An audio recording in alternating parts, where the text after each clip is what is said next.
Major. Okay, Sean, so just to be clear, you're good and the president's good with stories that have anonymous sources in them. No, it's interesting. I think it's when it comes to the Russia story and the on-the-record sources who have been briefed by the FBI continue to conclude that there's nothing there. You guys continue to fall back on these anonymous sources and perpetuate a false narrative. And yet, when it comes to us talking about all these reports in there, you then criticize anonymous sources.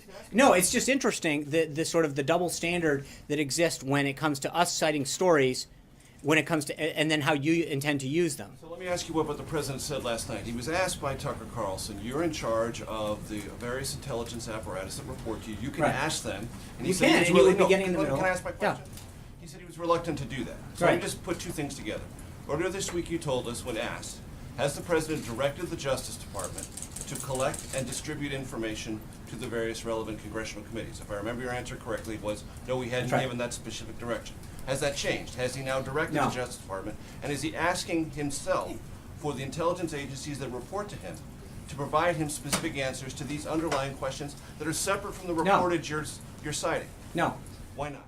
Because I think we've covered this before. I think that gets into interfering this, and I think that the appropriate process is to allow the House and the Senate to do this so that it doesn't appear as though we're interfering. I understand that. But as I mentioned to you this the other day, Major, if we go ask them, then you're going to turn around and say, you guys interfered with something and you pressure them. It's a catch-22 for us. And the bottom line is that I think the president made it clear 2 Sundays ago that he wanted the House and the Senate Intelligence Committee to work with these agencies to collect the information and make a report. That's what we're doing in order to make sure that there's a separation from us so that you can't turn around and then accuse us of forcing or pressuring an agency to produce a document.